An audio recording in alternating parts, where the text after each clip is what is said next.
Congratulations team India. Asia cup 2025-এ নতুন champion, the deserving champion, পুনর্নির্ধারিত চ্যাম্পিয়ন টিম ইন্ডিয়াকে অসংখ্য অসংখ্য অসংখ্য অভিনন্দন চ্যাম্পিয়ন হওয়ার জন্য। আগে থেকে ধারণা করা ছিল, মোটামুটি সবারই জানা ছিল, ইন্ডিয়া চ্যাম্পিয়ন টিম, যেভাবে পুরো এন্টায়ার টুর্নামেন্ট তারা খেলেছে চ্যাম্পিয়ন হওয়ার মতো করেই খেলেছে। ধন্যবাদ দিতে চাই মাঝখানে একটু পাকিস্তানকে এত সুন্দর একটা নেইল বাইটিং ম্যাচ উপহার দেওয়ার জন্য, ইন্ডিয়াকে টাফ টাইম দেওয়ার জন্য, যেটা আমি আমার লাস্ট ভিডিওতেই বলেছিলাম যে যদি অভিষেক শর্মাকে শুরুতে আউট করা যায়, যদি শাহিন শাহরিয়ার প্রথম 2 ওভারের মধ্যে উইকেট নিতে পারে, ইন্ডিয়াকে টাফ টাইম দেওয়া পসিবল। এবং পাকিস্তান খুব ভালোভাবেই পাকিস্তানকে টাফ টাইম দিতে বা পাকিস্তান ইন্ডিয়াকে টাফ টাইম দিতে পেরেছে।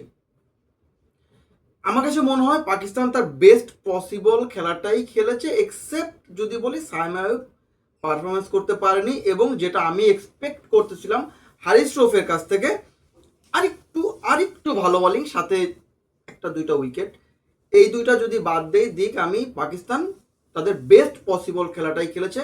এবং ইন্ডিয়াকে হারানোর জন্য আমার মনে হয় এটা তাদের যথেষ্ট ভালো এফোর্ট ছিল, এবং সম্ভবত ইন্ডিয়াকে হারাতেও পারতো যদি কিনা পাকিস্তান যেই 3টা একদম জেনুইন সুযোগ, 2টা রান আউট, একটা ক্যাচ এবং 2-3টা হাফ চান্স, এগুলো যদি তারা কাজে লাগাতে পারতো, অবশ্যই ইন্ডিয়াকে আজকে পাকিস্তান আমার কাছে মনে হয় হারাতে পারতো। তারপরও আমি আগেই বলেছিলাম পাকিস্তান ফাইনালের জন্য ওয়েল ডিজার্ভিং টিম না, আর ইন্ডিয়া পুনর্নির্ধারিত চ্যাম্পিয়ন টিম হিসেবে ফাইনাল খেলেছে। সো ইন্ডিয়াকে অভিনন্দন, তারা তাদের কাজটা করে দেখিয়েছে। এবং পাকিস্তানকে অভিনন্দন এই কারণে যে আমাদের একটা নেইল বাইটিং ম্যাচ উপহার দিয়েছে। অ্যাটলিস্ট এক পেশে ম্যাচটা হয়নি, শেষ পর্যন্ত শেষ বল 19 ওভার 5 বল পর্যন্ত খেলেছে, 1 বল হাতে রেখেই ওই শেষ বল পর্যন্ত ম্যাচের গ্রিপ কখনো মনে হয়নি এটা এক পেশে হতে যাচ্ছে। পাকিস্তান যে ভুলগুলো করেছে আমার কাছে মনে হয় এই ভুলগুলোর মধ্যে স্পেশালি একটা ভুল সবচেয়ে বেশি তাদের কস্টলি হয়েছে, যেটা কিনা তিলক ভার্মার রান আউটটা। তিলক ভার্মাকে যদি ওই সময় রান আউটটা করতে পারতো তাহলে হয়তো বা পাকিস্তান আরও বেশি আপ হ্যান্ডে চলে যেতে পারতো এবং ম্যাচটা হয়তো বা সেখান থেকে বেরিয়ে আসতে পারতো। অভিনন্দন তিলক ভার্মাকে। তিলক ভার্মা আজকে যেভাবে খেলেছে, একাই মোটামুটি দলটাকে টেনে নিয়ে ফাইনাল পর্যন্ত নিয়ে গিয়ে ম্যাচ শেষ করে ফিরে এসেছে। জিনিসটা সচরাচর আমরা আমাদের বাংলাদেশি প্লেয়ারদের মধ্যে দেখি না, শেষ করে আসতে পারে না। তিলক ভার্মা শেষ করে এসেছে, অভিনন্দন টিম ইন্ডিয়াকে আরেকবার ফাইনালে চ্যাম্পিয়ন হওয়ার জন্য। এশিয়া কাপ 2025-এর নতুন চ্যাম্পিয়ন। আপনারা এই ম্যাচটা দেখলেন, ওভারঅল কেমন দেখলেন?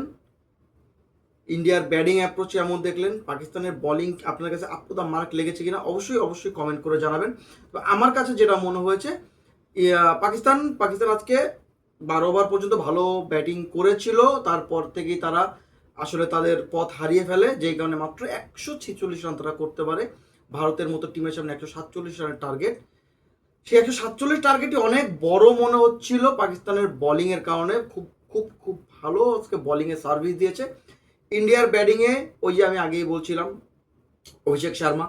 অভিষেক শর্মাকে যদি প্রথমে তুলে নিতে না পারতো, হয়তো বা এই খেলাটা 15-16 ওভারে শেষ হয়ে যেত। যেহেতু অভিষেক শর্মাকে প্রথমে তুলে নিতে পেরেছিল, দ্যাটস ওয়াই খেলাটা এত ডিপ পর্যন্ত এসেছে, কারণ ভারতের 9-10 পর্যন্ত যথেষ্ট ভালো ব্যাটসম্যান, তারা যথেষ্ট ভালো খেলতে পারে এবং ম্যাচ অ্যাওয়ারনেস যেটাকে বলে, সিচুয়েশন ডিমান্ড বুঝে যেভাবে খেলতে হয়, তাদের ওই সেন্সটা খুব ভালো আমার কাছে মনে হয়। দ্যাটস ওয়াই ম্যাচটা তারা 19 ওভার 5 বল পর্যন্ত আনলেও কখনো একটা বারের জন্য মনে হয়নি ভারত ম্যাচটা হারতে পারে। ইভেন একইভাবে কখনো একবারও পাকিস্তানের বোলিং দেখে মনে হয়নি পাকিস্তান ম্যাচটা হারতে পারে। দ্যাটস ওয়াই ম্যাচটা আসলে খুবই টান এবং উত্তেজনাময় একটা ম্যাচ ছিল, দেখে খুব ভালো লেগেছে। চ্যাম্পিয়ন ইন্ডিয়াই হয়েছে, পাকিস্তান হতে পারতো, বাট সেটা ডিজার্ভিং টিম হিসেবে হয়তো হতে পারতো না। ধন্যবাদ এতক্ষণ সঙ্গে থাকার জন্য। আসসালামু আলাইকুম।